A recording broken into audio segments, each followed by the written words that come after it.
बिहार विधानसभा चुनाव के साथ ही भोजपुरी सिनेमा जगत की चमक दमक अब राजनीति की तपिश में बदल चुकी है।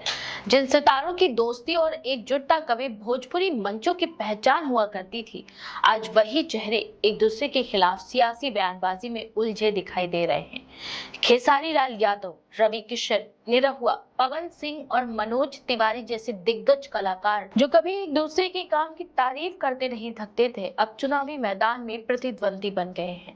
राजनीति ने न सिर्फ उनके रिश्तों में दरार डाली है, बल्कि भोजपुरी समाज को भी दो जड़ों में बांट दिया है।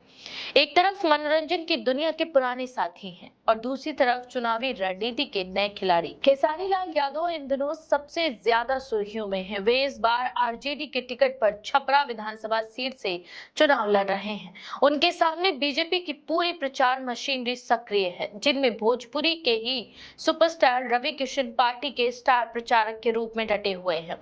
दोनों के बीच बयानबाजी ने चुनावी माहौल को और गर्मा दिया है। दरअसल मामला तब बढ़ा जब बिहार के उप मुख्यमंत्री सम्राट चौधरी ने खेसारी को नाचने वाला कह दिया। इसके बाद खेसारी ने तीखा पलटवार करते हुए कहा कि बीजेपी में चार चार नचनिया है। ये तंज उन्होंने इशारों इशारों में रवि किशन, निरहुआ और पवन सिंह पर कसा। इस बयान ने सियासी तापमान और बढ़ा दिया। रवि किशन, जो बीजेपी के गोरखपुर से सांसद हैं और अपनी ओजस्वी भाषण शैली के लिए जाने जाते हैं, उन्होंने भी जवाब देने में देर नहीं की। उन्होंने कहा कि हम सदन क्या चले गए, इन लोगों ने भोजपुरी को बेच दिया।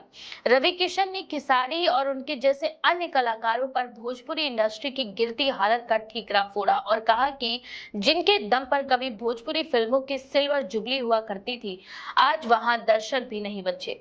उनका इशारा साफ था कि लोकप्रियता के नाम पर आज कला की गुणवत्ता और सामाजिक हिस्सेदारी गायब हो चुकी है। वहीं दूसरी ओर निरहुआ यानी दिनेश लाल यादव भी इस विवाद में उतर आए। उन्होंने खेसारी के उस बयान पर पलटवार करते हुए कहा कि जिसमें उन्होंने पुराने कलाकारों पर भोजपुरी सिनेमा को नुकसान पहुंचाने का आरोप लगाया था।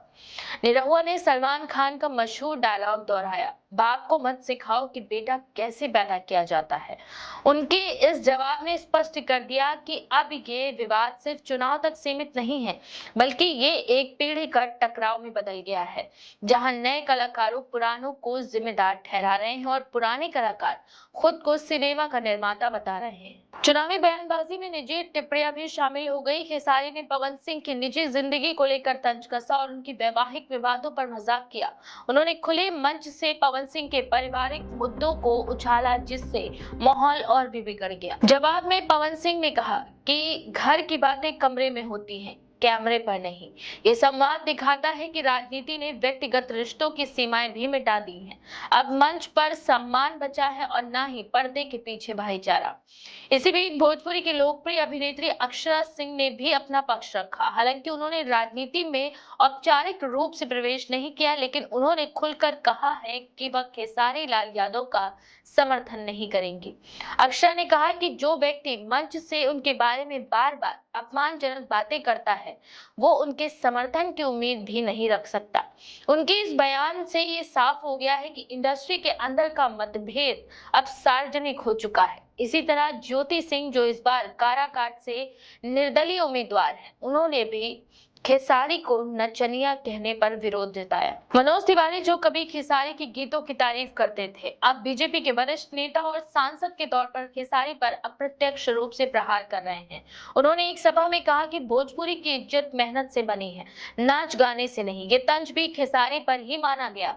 अब ये स्थिति है कि जो कलाकार कभी एक दूसरे के गानों में गेस्ट अपीयरेंस करते थे, अब चुनावी मंचों से एक दूसरे के खिलाफ नारे लगा रहे हैं। भोजपुरी इंडस्ट्री की ये लड़ाई एक बड़ा सामाजिक संकेत भी देती है। जब सिनेमा के सितारे राजनीति में उतरते हैं तो वे अपने साथ लोकप्रियता और फैन बेस तो लाते हैं, लेकिन साथ ही व्यक्तिगत अहंकार और प्रतिस्पर्धा भी साथ लाते हैं। बिहार के इस चुनाव में यही हो रहा है। भोजपुरी कलाकारों की लोकप्रियता को राजनीतिक दल अपने हित में इस्तेमाल कर रहे हैं। आरजेडी, बीजेपी और निर्दलीय प्रत्याशी सभी के प्रचार मंच पर भोजपुरी सितारों की मौजूदगी अब एक चुनावी रणनीति बन चुकी है। छपरा की सीट इस बार चर्चा का सबसे बड़ा केंद्र बन गई है। खेसारी यहां आरजेडी के उम्मीदवार हैं, जबकि बीजेपी अपने पुराने वोट बैंक को संभालने में जुटी है। इसी सीट पर रवि किशन के प्रचार ने माहौल को और भी दिलचस्प बना दिया है।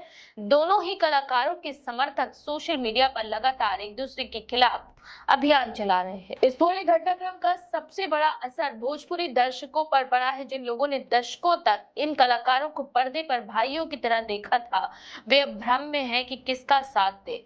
सोशल मीडिया पर भी फैंस दो हिस्सों में बंट गए हैं। एक गुट खेसारी के साथ है, जो उन्हें जनता का कलाकार कह रहा है, जबकि दूसरा गुट रवि किशन और निरहुआ को भोजपुरी संस्कृति का रक्षक बता रहा है। राजनीति के इस दौर में मनोरंजन की दुनिया ने भी अपना रंग खो दिया है। अब मंचों पर गाने और हंसी मजाक की बजाय सियासी कटाक्ष गूंजते हैं। इंडस्ट्री के जानकार मानते हैं कि चुनाव खत्म होने के बाद भी ये दरार इतनी आसानी से नहीं भरेगी। कारण साफ है, ये विवाद अब सिर्फ राजनीतिक मतभेद नहीं रहा, बल्कि आत्मसम्मान और पहचान की लड़ाई बन चुका है। भोजपुरी सिनेमा का ये राजनीतिक अध्याय दिखाता है कि जब लोकप्रियता सत्ता की सीढ़ी बनती है तो रिश्ते पीछे छूट जाते हैं। अब देखना ये होगा कि इन चुनाव के बाद कौन सा कलाकार जनता का दिल जीत पाएगा और कौन राजनीतिक मंच से भी अपने पुराने भाईचारे को वापस पा सकेगा। इस बारे में आपका क्या विचार है? अपनी राय कमेंट सेक्शन में जरूर लिखें। ऐसी और भी खबरों के लिए देखते रहें द पेज 19।